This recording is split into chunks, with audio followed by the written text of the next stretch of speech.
G'day everybody, how you going today? It is so good to see you. I do hope you are super well. We're here today to talk about this new lens from Viltrox. This is the Viltrox AF 50mm f2, full AF, full frame, full control, full autofocus and full metadata. Now this nifty 50, not only does it have a great price, but it's a really good lens. All right, let's get into it. Firstly, let's talk about the size and build of this lens. Well, let's take that lens hood off and you can just see how absolutely tiny it is. It is a very small lens and, well, it's just about as wide as it is long. I suppose that's a nifty 50 most of the time. Minimum focus is 51 centimeters or 1.67 feet. It has SDM motors, it has spherical lenses. The stats make it sound like a pretty high quality lens. Now, it feels well built, everything's firm about it. I mean, there's no buttons or switches on it. All we have here is a focus ring, and it's probably slightly lighter than I'd like it to be. At the end of the day, I pretty rarely use focus rings these days. This is a plastic or composite build on the exterior, and then we do have, of course, a metal mount. And that mount also has hidden in there a USB-C port for firmware upgrades. And there is a firmware upgrade that's come out since I've been shooting with this lens. Where do Viltrox save some cost on a lens like this? Well, it is here when it comes to weather sealing. I don't think there's any rubber gasket between the lens and the camera mount. So that's something to think about. It is optically very good, but it is probably only very lightly or not weather sealed. To me, if you're not going to take this out in medium to heavy weather, because I did shoot with it in rain and I was comfortable. I had no problem with it. We begin with the Z6 III shooting on the Viltrox AF 50/f2. How is it handling purple fringing and chromatic aberration? At 100%, all the way through the focal area, and we are at f2, and the focus is around here in the middle, so foreground and background. Very minimal purple fringing. Yes, just the smallest amounts, but I'm at 1000% at this point in time, and if we go out to 200%, can just make it out. But I would say, and this is with no correction, it is doing an absolutely fabulous job. At f2, we can get a beautiful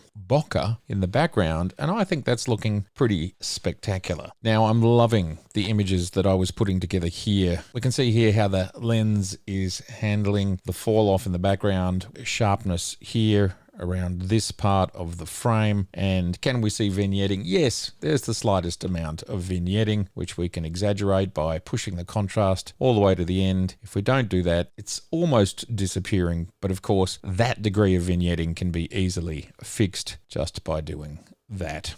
About a stop, and we are great. I don't mind a bit of vignetting, to be honest. Doesn't bother me at all. Absolutely love this image. We can see the background now. This area here is more in focus, pixel for pixel, as we go through the sharp area, which is around this part of the frame here and here on the seat. Just a beautiful rendering. Love this photo. What do you think? Should we look at it in color or black and white in super high contrast, something like that? That's a real cracker from my perspective. Absolutely love it. And the Viltrox and the Z6 III is just handling everything that's being thrown at it there absolutely beautifully. I think my brain is starting to strobe though, looking through this curved area. Love that shot a lot. Taken with the Z8 at 9 o'clock at night. We are shooting at 12,800 ISO.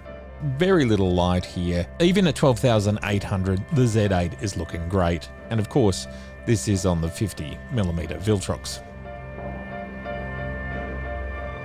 This is what f16 looks like. This is what looking into the sun looks like at f2. And things don't get much harsher than this, and we can see that the purple fringing is under control. Shot at ISO 100, 1/8000th of a second, f2 on the Viltrox, and from one side of the frame to the other at 100% pixel for pixel. Very, very sharp up in the top right corner. Very, very sharp in the middle. Look at all the detail we can see here, and even sharp over here. This is a sharp lens through the whole frame, even when wide open at f2. Just looking really good. And great color. The Z6 III matched with this lens, this is a very, very authentic color rendition. Absolutely fantastic here. I've done almost nothing to this, just pulled down the highlights a little bit just to give us more detail there in the brighter areas, and just brought up the shadows a little bit as well. Very natural looking. And we are now on the Z8, which is allowing us to zoom in an extra level. Z8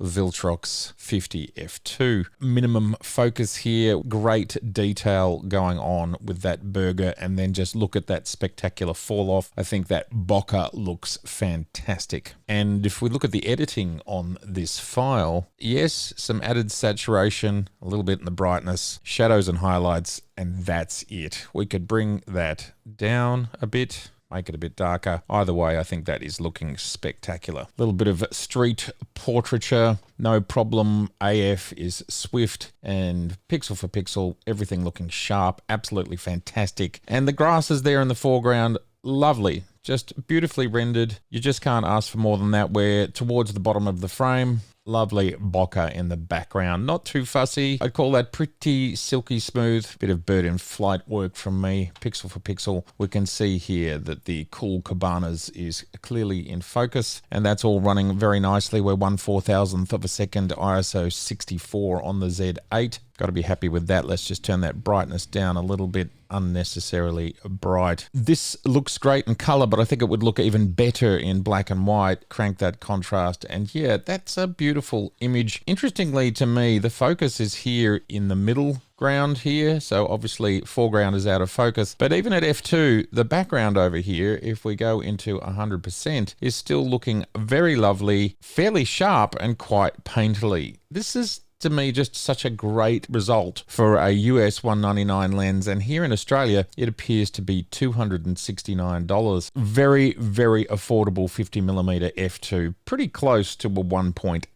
There's a little bit of a rainbow going on in here. Now, that's because I've cranked it to 100% saturation. If we bring it back to something more reasonable, like 10, almost disappears, and this is looking directly into the sun. That's the sun up there, and that's the sort of outcome we get. This lens also suppresses flare and ghosting very, very well. You can see that amazing fall off. We have 9 aperture blades on this lens, so that's a very soft outcome at the back. The handlebars are in focus, this brake area and the mirror, and we get to the other side of the handlebars, and the short depth of field is already starting to show just between one side and the other. Even the basket here is starting to get soft from one side to the other. That's the amazing capacity of f2 on a 50mm. I'm a fair distance away, probably something like 4 or 5 meters. You can actually see me squatting here. There's my feet, and that's me taking that shot there. But let's turn the color down and just bring those shadows down a little bit, and just beautiful color rendition. This color up on the top right, and if I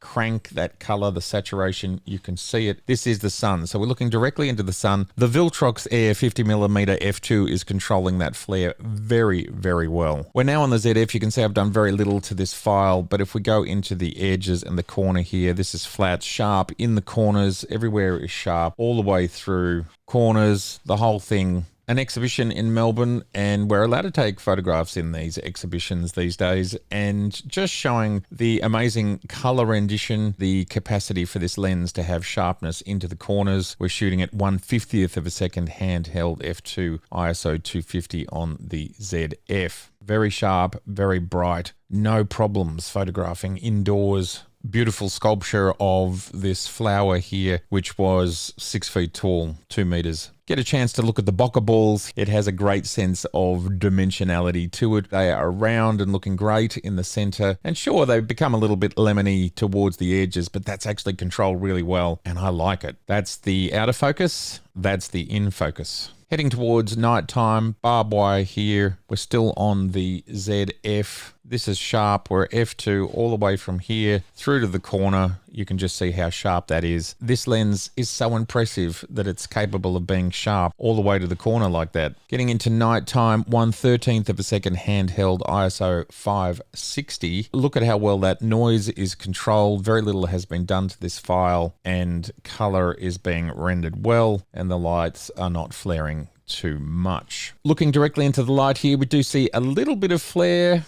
but I like that outcome. I think that's fine. I think it's controlled pretty well. Streetscape, good color rendition inside one of the local cafes in Melbourne, looking through their front window, which is creating a little bit of a ghostly sort of foggy vibe there. 1/8 of a second handheld, 800 ISO, very sharp here in the background on the T. That's pixel for pixel. A beautiful sharp outcome, and then lovely fall off towards the back. One of my favorite shops in Melbourne. I've been buying crumpler bags since the 1990s. So what we get from this lens is it's fantastically sharp, and it works in every sort of situation that you would want it to, from close-up photography, people, landscapes, cityscapes, all sorts of environments. We can get absolutely outstanding results. Now, as you've seen from the images, this is just such a great little lens. It's really hard to fault it, except maybe for that weather sealing. Where does it sit, say, in regards to Nikon's 50mm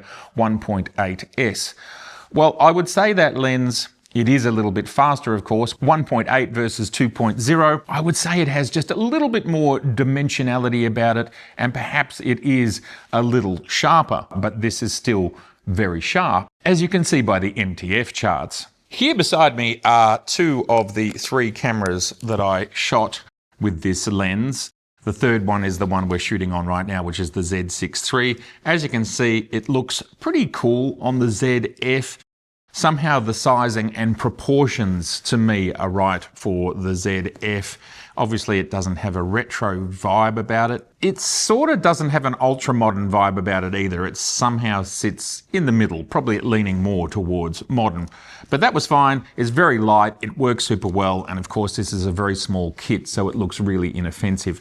This is a great combo. If you wanted a nifty 50 at a great price, it is a great option. The other camera that I shot on is the Z8 here, and because this is such a light lens at 220 grams, it's a real pleasure having a lens like this on the front of this camera. You don't really notice it there, yet it is really high quality. Talking about focus, it's very fast to focus. It does have those STM motors, and you can see in some of the videos that I shot that I was able to track, for example, cyclists, no problem, and that was with the Z6 III coming towards me, shooting at 60 frames per second. And I find the focusing with this lens and any of the XP7 cameras to be very confident and very competent.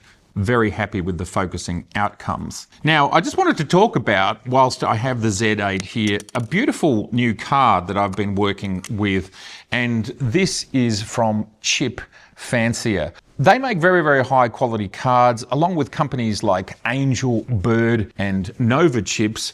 But I think this is the first Gen 4.0 card that I've had the pleasure to use.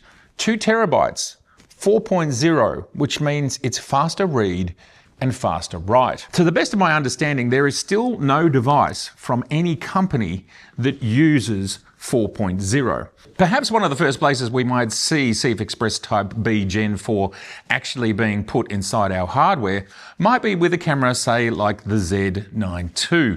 You need things to be running really, really fast. This card states that it has a sustained write speed of 2,920 megabytes per second. That's just about 3 gigabytes per second of sustained write. It's rated for 8K RAW recording, but it's also rated for 12K RAW recording. This card is an absolute beast. Not only have I had the pleasure of checking out the card, but they also have this magnificent Gen 4 card reader, which comes with a Thunderbolt 4 cable to match the 40 gigabits speed that this is capable of. All this tech is fantastic. Is there any real advantage in our cameras? Well, probably not at this stage. But when it comes to downloading your images, basically I've recorded a talking head like this. It was something like 7 gigabytes. I hit the import button, and before I'd had a chance to name a folder and do one other thing, the download was complete. It literally took just 2 or 3 seconds. These cards are phenomenally fast. So if you think about it, I can move, I think it was something like 25 minutes of 5.4K 10-bit footage from the card to my computer in just 2 or 3 seconds. This is really cool stuff. If you're looking for a really high quality option and you want to get some faster cards, they obviously come in various sizes. This is the 2 terabyte. They go up to 4 terabyte. Chipfancier. It's just another great option out there in the market, and they do make quality cards. Check it out. And if you wanted to get yourself a 5, 12, 1, 2 or 4 terabyte card, you can get 10% off using Irwin Photography at checkout. It supports the channel. Go to chipfancier.com. I'd love you to tell me what you think about the brand new Viltrox Air 50mm f2. Full frame lens, full autofocus. It's a great price. I think optically, it's a pretty awesome lens. All right, I'd love to know your thoughts in the comments below. It's been so good to see you. And if this is your first time here, I'd love to see you again. So please do subscribe, please share, and please like. All right, bye for now.